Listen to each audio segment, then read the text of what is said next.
how to make sure you're not broke when you're done working the trades, or even while you're working the trades.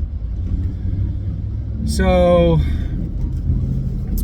my opinion on that is, one, no matter what level you are in the trades, when you start, you're going to be making obviously a lower wage when you learn and all those things. And as you progress and get better, typically, like any job, you should start making more money. So,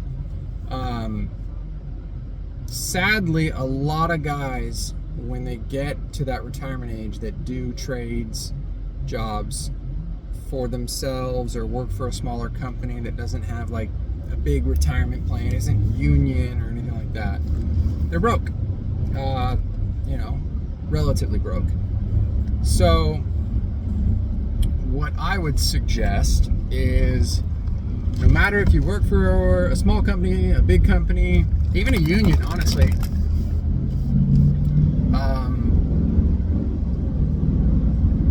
first thing is, if your job has a 401k and they match, right? Most jobs will match like 3%. Match it. Take the 3%.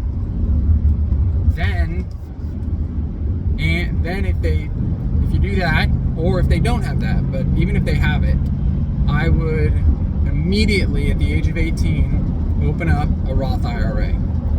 And right now, 2024, the max contribution under the age of 50 is $7,000 a year. And I believe if you're over 50, you get an extra $1,000. So even if you're over 50 and you're like, oh man, I didn't save anything for retirement, I believe, and again, not a financial advisor, it's $8,000 a year you can put in there. Now, if you follow Dave Ramsey or somebody like him, I agree with a lot of his stuff. 15% of your income. But I also say max out a Roth. I mean, it's like $583.33, I think is what the calculator told me earlier, a month to max it out. That's most people's car payments. And we're talking people that make $2,000 to $3,000 a month have those kind of car payments. So instead of having that kind of car payment, sorry for the bouncing phone, I am driving home. As Dave Ramsey would say, drive a beater, right? You can drive an older truck for the trades to be able to do side jobs and pay cash and take that money that you would have had, this car, truck, whatever, and put it into yourself, your retirement. And trust me, if you're 18, you're like, oh, I'm young. I started a Roth. I stopped a Roth when things got tight. Looking back, I could have always found the money, even when I slowed down, right? People today, including myself, when I was younger, you don't realize how much money you spend on that stupid stuff. Whatever it is, alcohol, cigarettes, going out to dinner all the time, going to the bar, just that frivolous spending. Look at your budget. So I would say look at your budget as number one. And number two, I really hope this bouncingness isn't going to be really bad, but budget. Look at your budget. See where you're spending your money. And max out your Roth IRA. And if you say, oh my gosh, there's no way I could come up with $540 a month, I almost would guarantee that you can find it somewhere. And again, if you go follow Dave Ramsey's plan, the baby steps, and get out of debt, I agree with all that. Now, do I use a credit card? Absolutely. I use a credit card for my business pretty much only. I do use a credit card for my personal, like grocery shopping and things like that, Amazon. But most people, I agree with him, should not have a credit card because they look at it as like free money. So if you don't use a credit card, you pay cash for everything, you save up your money to buy whatever you're going to buy, your tools, your truck, whatever it is, you will be in such a way better financial position to day, month to month. And by maxing out that Roth IRA, doing a 401k match is how you guarantee you're not broke when you get older and you're doing trades work. You know, a lot of people say, well, why not put into a 401k more? Based on what I know, the difference is a 401k is pre-tax dollars, right? And accounts like a 401k you use before taxed dollars. And when you then retire and you pull that money out, you are taxed on that money that you're taking as a withdrawal as ordinary income. So you get taxed on it. When you have a Roth IRA, you're using after-tax dollars. So you've already paid taxes on the dollars that are going into this retirement account. And the benefit is when you go to start taking withdrawals from your Roth IRA, there's no income tax, zero.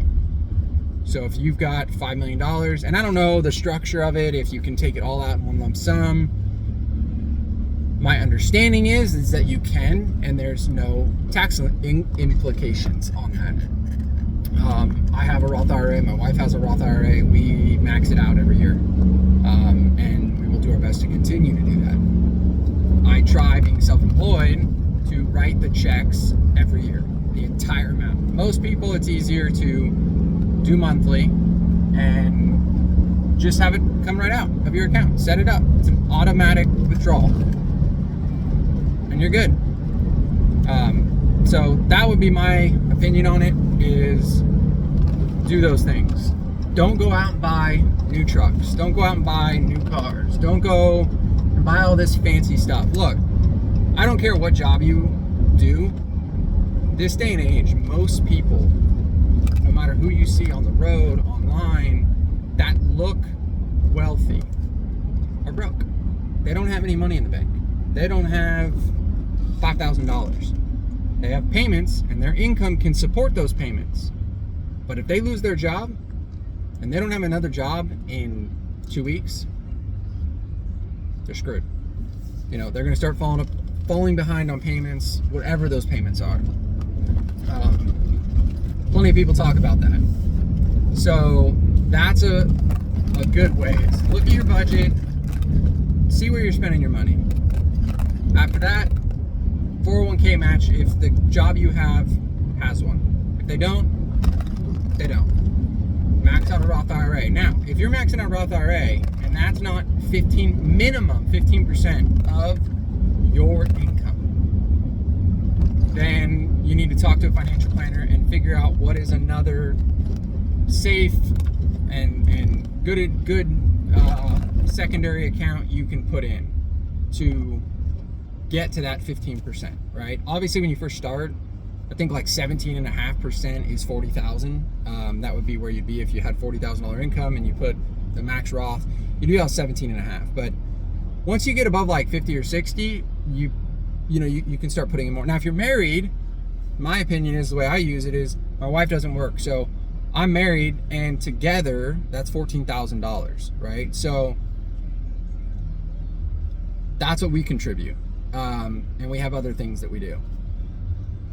But if you're married, you could look at it like that. I don't know what a financial planner would say, right? I mean, oh, well, you are not individually putting in 15%. Well, my wife doesn't have an income, so it's like me putting in 15% of my household income, right? So give or take. But I put that into the Roth, and then I also have other things that I put into. So to get to the 15%. And again, after that, just watch your P's and Q's, guys. Don't overspend money. Don't get these crazy $1,200 month car payments. Don't get over your head. Don't go buy a new car. Don't get loans. Save it. Save up till you get 20% of a down payment on a house. And if you can't afford a house where you are, look at moving. Go somewhere where it looks like in 5 years you could afford a house by saving. So that's all I got for you. Hopefully that gives you a little bit of insight of how to not be broke when you go to retire from a trades job. Because like I said, most of them don't have a pension or retirement accounts. Yeah, sure, if you're union, but you know, pensions can have issues if you're 18 till 65. You know, that's 40 something, 45, 47 years. So I personally would not rely solely on that. So anyways, thanks for watching. God bless. See you on the next one.